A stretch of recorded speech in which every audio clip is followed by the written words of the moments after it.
In our last episode, we have talked about the different regions and zones in Cuba for tobacco growing. Now we know that our tobacco comes from the certified farms that have passed the strict control and they have the geographical origin. Today, we will talk about the two different methods of growing tobacco. Each leaf that goes in our cigar is grown with a special care and has a different destiny and purpose.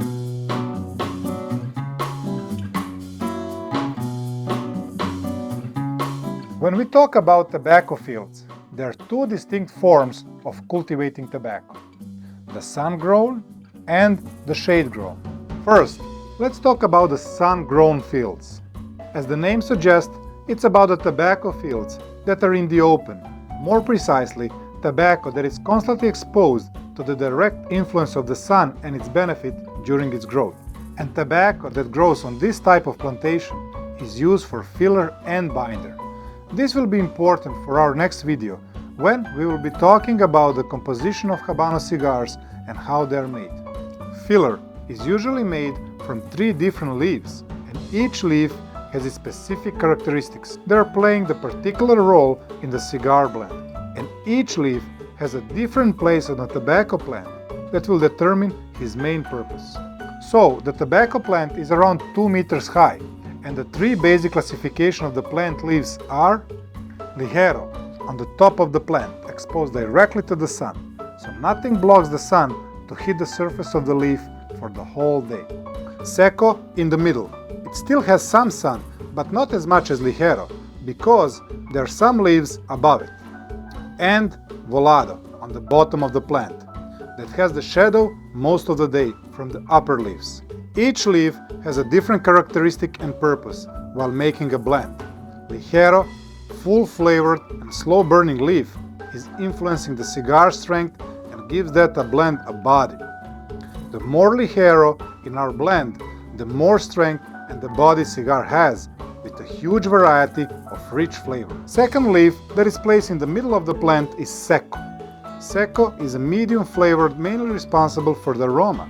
This leaf will give us that delicate sensation and distinguished aromas. And volado is a light flavored leaf that before all gives a good combustibility to the cigar. So, the right amount and the position will give the cigar ability to burn evenly, and that's very important. We talked about it. We can see that flavors grow on the open field. Let's talk about the shade-grown plantation. Now when we know that sun-grown plantation grow leaves for filler and for the binder, we are missing one more, leaf for the wrapper.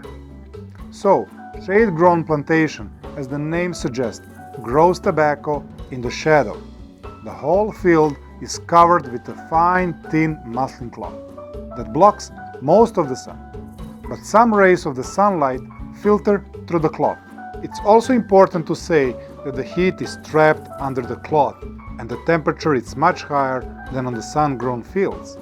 And that's why our shade-grown leaves will grow larger in the size. So, when we don't have a direct hit of the sun to our tobacco plant, leaves are much finer, smoother, and have a more delicate texture. And that is very important because this leaf gives the Habanos a final touch. When it goes under the process of curing and aging, wrapper leaf is very soft, flexible, and stretchy, which is crucial when you need to apply it on unfinished cigar. When we have a perfect leaf, it looks like this, a perfect smooth surface with no veins that gives a brilliant aesthetic of the cigar. When we talk about the influence of the wrapper on the taste of our cigar, I like to put it like this, very easy and simple. The bigger the ring gauge and the more strength cigar has, the less influence it has on the taste. The smaller the ring gauge and less strength cigar has, the more of the influence on the cigar taste. So today we covered one important topic, and now we know the difference between the sun-grown and shade-grown tobacco and their purpose in a cigar blend. See you next time.